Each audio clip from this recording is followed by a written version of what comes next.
Hey, guys. Altavis Pelzer here, your voice manager, coming to you with another episode of the Speak Easy podcast. Super excited about this episode because I some great insight as you go into your first 5 years as a speaker or an author. Yeah, some things aren't always as they seem, but I'm super excited because we're going to tap into one of the things that a lot of people have been asking about. And it's kind of how do you make the decisions when you're first coming into these industries? How do you determine one way or another what coaches you can go with, what programs to say yes to, even down to what events you'll go ahead and, be a part of. And so I'm excited to have our guest on today. Hello, Gleb. Hi, Altavis. Thank you so much for having me on. Yeah, it's great having you here. Uh, Let everyone know in the Speak Easy audience a little bit about yourself, and then we'll dive into today's topic. Happy to. Well, I'm the best-selling author of Never Go With Your Gut, How Pioneering Leaders Make the Best Decisions and Avoid Business Disasters. And as you said yourself, this is a really important topic, how to make the right decisions. I got into this field, a long time ago. I've been doing this for over 20 years, coaching, consulting, speaking, and training on decision making. So I did started my training in 1999. So that's how long ago it was. Now, I got into this field in the first place because I saw so many people around me, whether speakers, trainers, and ordinary professionals of all sorts, making really bad decisions, really terrible decisions when they follow their instincts, when they go with their intuitions, when they follow their emotions, which is what we're taught. We're taught to go with what we feel. We're taught that what we feel is true, what we feel is right. That's the kind of things we should believe. We should believe what we feel and we should go with it. And that's very bad advice. As I learned when I actually went into academia. So my background is as a cognitive neuroscientist and behavioral economist. I study how our mind works, what actually causes these feelings to occur. How do we know what we feel? Where do these feelings come from? They come from our mind, the mental processes.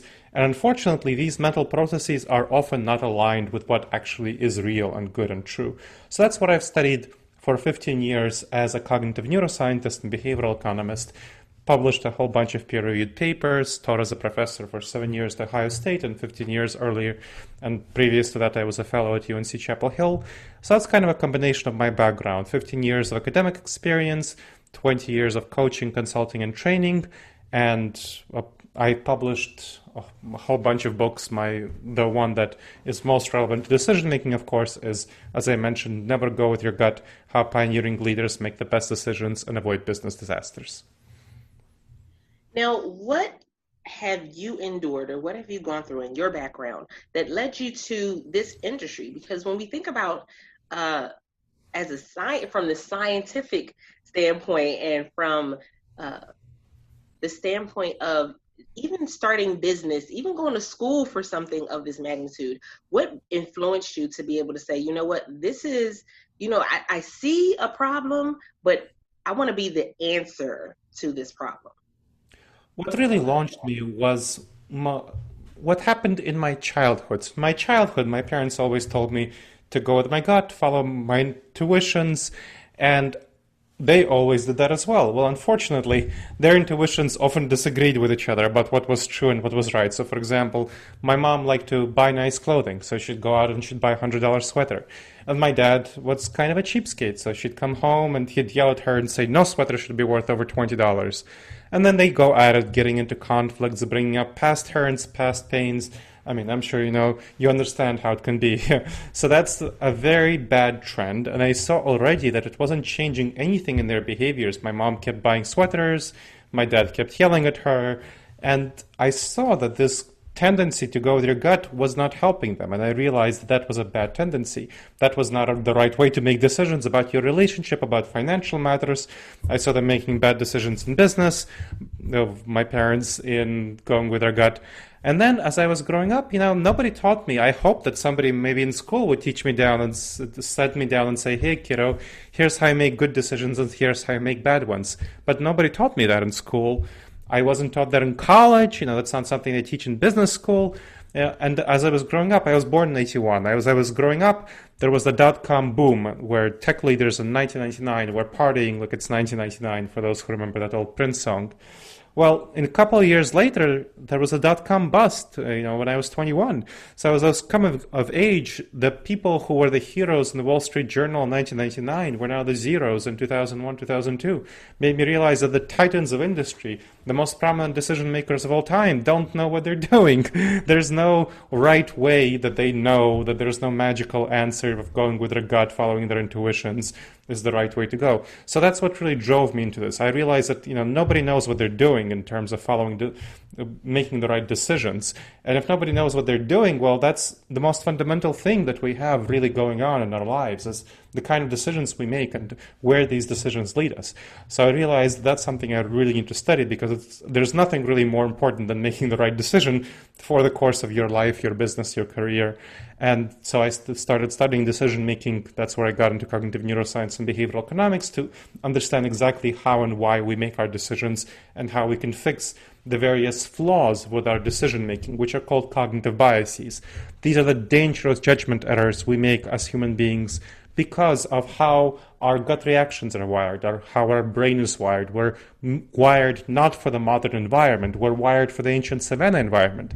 So our gut is wired for the savanna environment when we were hunters, gatherers, and foragers living in small tribes of 15 people to 150 people, and we use that same gut reaction to make decisions in the modern world. It's ridiculous, it's silly, but it's true. That's what so many business gurus advise you to do, and it's so dangerous, so bad, so harmful to do that.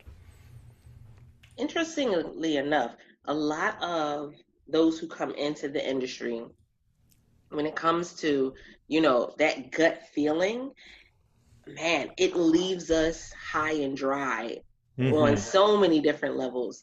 But people don't really discuss it because they think, oh, well, I'm the only one that has gone through this, or I'm the only one that made this gut reaction, this gut decision. And it's not until we start to talk about what that really, means and what really happens that allows people to say, oh, okay, so that wasn't a good choice. That wasn't the best way to make my decision coming into this. So what would you say is a good time, or is there ever a good time for you to go with your gut? The good times to go with our gut are when we are in an environment similar to the savanna environment. So, for example, if you are actually in a life and death situation, so let's think about threats. When we are facing a threat, the threat response, the main primary threat response that we have is the fight or flight response. Now that was great for the savanna environment when we faced intense, in the moment, immediate threats. That was great. That was very important, very valuable. You needed to jump at 100 shadows to get away from that one saber-toothed tiger. That's a great response for that environment. But we have many less saber-toothed tigers in the modern environment, but we still respond to perceived threats as though it's a saber-toothed tiger. So, for example, if you're getting an email from a client with some constructive critical feedback, as a speaker, what's the temptation to do? One temptation is to ignore it, kind of flee the information. That's, you want to not listen to it. You want to, you got negative feedback, and that's not something you want to listen to. You don't want to pay attention to it. Not something good. So you flee the information, ignore it, never happened, right? The other is the fight response, where you want to write back to the client, say, what are you talking about? You don't know how to do speaking. I know how to do speaking. I'm great. You're silly. You're a jerk. That's the other temptation. That's the fight response. Obviously, neither of those is the right response if you want to survive as a speaker and trainer. You want to figure out what in your presentation style caused the client to perceive something negative, something problematic, and then figure out how to address what's in your presentation style caused the negative perception, and tell the client, hey, here's what I'm going to do. I realize my mistake. I'm going to address it this way and this way and this way, and then smooth ruffled feathers. That's the right response. So in the modern world, most professional activities are not going to be things that you want to go with your gut. But in the situation where you are actually in a life or death situation, or in the moment threat situation, that's when you want to go with your gut response. When you have a car barreling at you, you don't really want to take the time to stop and think about what response you're going to do. Or when there's when there's an immediate emergency happening, when there's a fire in the building, it's a good idea for you to make sure to tell everyone there's a fire, calm everyone down, and get everyone out of the building. You don't want to go and make a strategic plan for how to deal with the fire. So those are kind of emergency situations. Those are good, better situations to deal with our gut responses than the pretty much the rational, logical response. And then another piece of it is that you actually made this really bold statement. It's crazy because it goes completely against what is being normalized in the entrepreneurship industry, in speaking, and being an author. And that's the SWOT analysis. Mm-hmm. And one of the things that you said was that it was pretty much a false comfort. Can you go into a little more detail about that? Happy to listen. So the SWOT analysis is an analysis, it's a traditional strategic planning assessment which analyzes your strengths, weaknesses, opportunities, and threats. And of course, many speakers do that for themselves, for their business going forward, deciding on their target market, their target audience, deciding on their marketing platform, style, and so on. Unfortunately, the big problem with the SWOT analysis for speakers and for all entrepreneurs, so I'm an entrepreneur, obviously I'm a speaker, I'm a trainer, coach, and consultant, I run a 6-people company doing this stuff. I fall into a cognitive bias, and that's one of the most dangerous cognitive biases called the optimism bias, where I tend to be too optimistic about the future. I tend to see the future as bright. I tend to see the world as a nice place. I see the grass is green on the other side of the hill, even though it's too often yellow. And that's a big problem for me when I and other speakers, invariably when I do coaching, consulting for speakers, for trainers, what their big problem is when they do a SWOT analysis is they list way too many strengths, way too many opportunities, not nearly enough weaknesses, not nearly enough threats. When they think about a target market, for example, what they say is, aha, I'll be perfect for this target market. Look how great they'll respond to me. And they don't think about for example, competition. What kind of competition is there in the target market? That's obviously a threat in terms of competition. Maybe you already have an established number of speakers serving that target market, and you don't want to be another speaker serving this target market if they already have their established connections and relationships. But most speakers don't think about these sorts of threats. That's a big problem. There's another big problem for speakers is that they don't think about business continuity, business interruption insurance. I mean, a lot of them were really hurt with COVID-19 when they were thinking, hey, I don't need to get this insurance. But of course, it interrupted their business. COVID-19 was a big problem for many speakers, and the ones who didn't have this insurance were caught out. So that's another example of a threat that many speakers didn't think about. There's so many threats, so many weaknesses that speakers don't list, that trainers don't list. And therefore, that's why I talk in the book about how the SWOT analysis is actually a false comfort. You do it, you feel everything is safe, you feel everything is good, everything is right, but it's actually not, because you're missing so many things because of the optimism bias and a number of other biases, which I talk about in the book. But the optimism bias, I think, is the biggest one specifically for speakers and trainers like myself. Now, when thinking about that, it's crazy because we see all of these CEOs, we see all these top name speakers, everyone talks about the SWOT analysis. Everybody talks about, having that heart moment, going with their gut, going after their passion and their purpose. And, we have to now kind of flip the script and say, well, did they really follow their gut, or is that something that they kind of hyped up in order for it to seem glamorous and pretty? Yeah, it's very good for business leaders to hype up their ability to make decisions because, of course, their key role is as a decision maker. And if they can say, hey, I have a magic gut that always makes the right call, therefore they can get better positions, pay more money, get more recognition. Whereas in reality, of course, that's not the way it works. If you look at how top leaders actually make decisions, they go through an effective strategic planning process where they are very vigilant. I mean, there was a recent meeting of employees of Amazon where Jeff Bezos told them that, hey, the crucial thing to realize that Amazon will fail sometime. Will definitely fail sometime. The thing that we need to do is be as vigilant as possible to delay this failure and look out for all the kind of problems that would cause us to fail more earlier than we should. That's a very good perspective. That's a very wise perspective. And that's the kind of perspectives I hope many more leaders would actually have. And that's kind of the secret sauce in how Amazon is successful, is looking out for failures and addressing them in advance as much as possible before Amazon fails. There's so many other competing companies that, of course, lay by the wayside because their leaders bought into the hype and went with their gut. For example, WeWork right now and many others. I've had that discussion with people, maybe years ago, when everyone got really excited about, well, kind of confused when Amazon bought Whole Foods, which was interesting because, of course, looking from the outside and as someone who doesn't do research, people would say, oh my goodness, that's a crazy investment. He paid all this money and things of that nature. But what I had to clue people into was that, well, if you're following the actual business plan and the steps that he's taking, Jeff Bezos and Amazon bought failing online grocery stores way before they bought Whole Foods, way before they started doing the meal kits, well before they started selling even groceries online. They had bought these failing grocery stores so they could learn from them.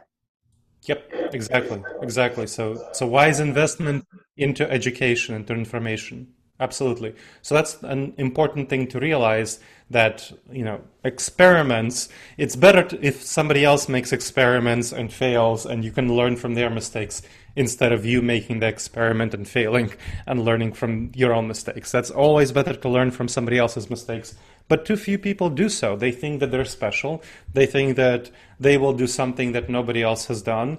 And they don't realize that other people have tread this road before. They can learn from other people's mistakes and they can learn how to do things better. It's a very important tactic and approach to improving yourself, but too few people do it. And again, this is due to the optimism bias and another cognitive bias that people fall into all the time, called overconfidence bias, where they tend to be very we as human beings tend to generally be very overconfident about our decision-making process. So for example, if you have a study asking somebody, you're 100%, when somebody says that they're 100% confident about their answer on something, they bet the house, they bet the farm, they bet their career, they're only right 80% of the time. So they're wrong 20% of the time. That means if you do that once a year, you would lose, on an average every 5 years, you'd lose your house, your career, whatever. That is not a good bet to make. We tend to be way too confident about what we perceive the reality to be. I mean, how many people predicted something like COVID-19 happening? But very few. They didn't realize that this was possible. But, about just over 10 years ago, we had the fiscal crisis of 2008, 2009. And in many ways, it's a similar sort of high-impact, slow-moving disaster that people don't think about as something possible. And they don't insure themselves. They don't protect themselves from these sorts of disasters. Well, that's the risk you take, where you're kind of 100% confident that nothing major will happen and derail your plans. Well, that's not the reality of the situation. Large things occasionally come up, derail your plans, derail my plans, and that's why you need to insure yourself and protect yourself and make a good strategic plan to address these sorts of problems. Now, one of the things that you touched on was the overconfidence bias. And I know that that's one of the cognitive biases that you speak on. What are the others?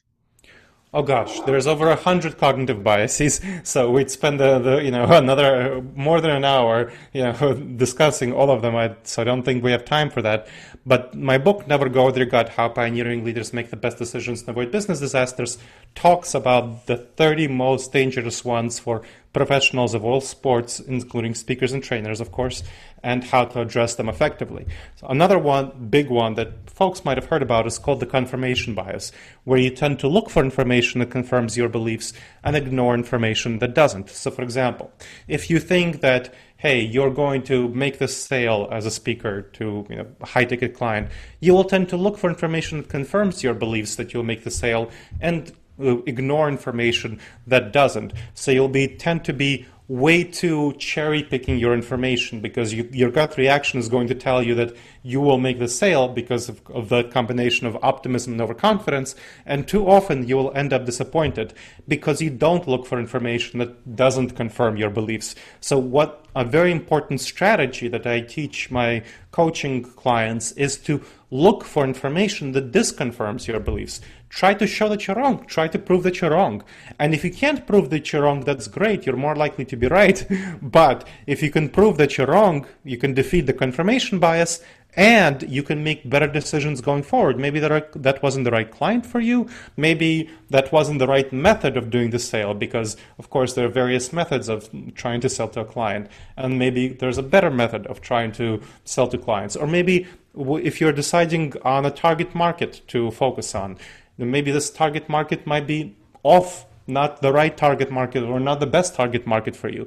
But too many people, one of the biggest problems that I tend to see in terms of decision making from speakers and trainers is that they tend to settle too often in their decisions. They tend to find the first acceptable, viable option and just go for it full steam, not exploring the field of options, not exploring the wide variety of options available. And there's many more options than people tend to think, because they really want to just go forward, go ahead. They are over-eager, they're over-enthusiastic, and they don't tend to think about all the variety of things that they can be doing, all the variety of target markets that they can be focusing on. So that's another kind of problem that I want to highlight. Now, I know that as we're wrapping up this particular episode, I wanted to kind of highlight this 8-step decision-making model that you present to the Speakeasy audience. Because, man, when we think about decision making, we have never, we talked about it earlier on in the episode, that this has not been, we don't get decision making classes in school. There's no high school class, although there should be, for decision making. There's no college classes unless you are in a niche, degree program. There's nothing that really teaches you decision-making 101. And so with that being said, what would decision-making 101 really look like? The 8-step decision-making model is a good way to approach decision-making 101. It's for serious decisions that you want to make, where you want to really make a major decision, like entering a new target market, or let's say hiring your first virtual assistant or in-person assistant, all things like this, pivoting your business model. This is for serious decisions that you don't want to screw up. You want to get as right as possible. It takes about an hour to work through. So a lot of folks have used this, a lot of my coaching clients have used this as a way of working through how to respond effectively to COVID-19 hitting their business. That's an important way to think things through. So let's go for the 8 steps. First, you want to identify the need for a decision to be made. This is the first step of the 8-step process, and it seems counterintuitive to many people because, that's obvious. You want to identify the need for a decision to be made. Well, a lot of people don't identify the need for a decision to be made when they should. For example, since we're using COVID-19, a lot of speakers still, here in July, they're still thinking about that the COVID-19 will be over soon. In a couple of months, it'll be fine. There will be in-person conferences. Everything will be fine. We'll be doing keynoting. Well, if you look at the research on when meeting planners, and I work quite a bit with meeting planners, and the industry itself, so I speak to meeting planners and present to them. They are not expecting to do major conferences until at least 2022. So just being very clear, they're not expecting to do major conferences over 100 people until at least 2022. That's, so those keynotes, the lucrative keynotes, are not in your future until 2022. And a lot of speakers just don't realize, they're not thinking about it, they're not ready for this. So that they're not identifying the need for a decision to be made to figure out how to survive and thrive in that period. Then you want to gather relevant information from a variety of perspectives. So if you're deciding how to adapt your business to COVID-19, you want to gather information not simply from speakers, but from meeting planners. Look at their magazines, what they're talking about in terms of meeting planning. Look at trainers, if you do training, not only keynote speaking, and the whole variety of clients, customers. What kind of decision making are they going through? So look at what their plans are and how your services can fit into their plans. Then decide on your goals, paint a clear vision of your desired outcome. So let's say you want to figure out how to manage this transition pivot in the context of COVID-19. What steps will you take to pivot in this COVID-19? So that's your clear vision. Your vision of this desired outcome is that you maybe in the next 5 years, you will still be doing really good business. You'll be at least doing good networking, reaching out to people, and figure out a business model that doesn't depend on in-person speaking. That's so important to have that business model in this current context. Then, fourth step, develop clear decision-making criteria to evaluate options. So, of course, evaluating options for the new model of managing your business in the context of COVID-19. One of them would be you want finances, you want financial stability. That's one. Second, you might want something, a clear decision-making criteria, something that where your unique expertise, whatever you happen to be doing, is a great fit for the niche. So that might be another one. A third one might be something that keeps you safe, personally safe, isn't risky, so maybe you don't need to travel or something like that. Then 5, generate viable options that can achieve your goals. That will, of course, depend on your industry. So, for example, I've pivoted to doing all virtual webinars and trainings and digital trainings and doing more coaching, consulting virtually, as well as doing products. So whatever options might be there, that's what you want to be thinking about. Next, weigh the options, picking the best of the bunch. So then you want to weigh them using the clear decision-making criteria, using criteria like fit, unique fit to the target market, the finances you're able to get, safety, risks, and so on. Next, 7, implement the option that you chose. There are 2 steps to implementation. First step, you want to, before of course you implement, first step, you want to imagine that your pivot has completely failed, absolutely failed, completely failed, and then imagine all the reasons why it failed. So maybe if you're doing a pivot to digital technology and virtual presentations, maybe your home office is not set up for that, and people are not going to want to hire you after they see you the first time or see your sample video. Well, maybe that's something that you can address with green screen and lots of other various things that you can do. So I changed my home office setup to make sure that it's well suited for presentations. And then, of course, I got a lot of I did a few free webinars. I got a lot of testimonials and getting referrals for paid webinars. So that's something that you can be thinking about. Next, ensure success. How will you imagine that what you're doing succeeded beyond your wildest dreams? So how did it succeed? Why did it succeed? Envision, imagine why it succeeded. So a way that it succeeds, my expertise is in decision making and risk management. So I pivoted to make sure that my focus on risk management is risk management around COVID-19 pandemics, how to address these sorts of problems. I actually just came out with a new book, traditionally published, commercially published book, very quickly, called Resilience, Adapt and Plan for the New Abnormal of the COVID-19 Coronavirus Pandemic, to address the situation. So that's a way that you can be thinking about it, how to make yourself thematic and relevant. Finally, evaluate the implementation process and revise as needed. When you evaluate, you need to create metrics. Metrics. What will indicate to you that you're successful, that you're going on the right path? What will indicate to you that you're going on the wrong path? So, for example, number of speeches, money that you're getting, monetization, all of these sorts of things can indicate to you that you're on the right path or the wrong path. Depends on your pivot. So you want to make sure to have clear numbers and evaluate and revise your implementation process as needed as you go forward. So those are the 8 steps that you can do for any decision, any major decision where you don't simply want to not screw up, but you want to make as good a decision as possible for your future. Wow. Now, learning that now, that's a whole process.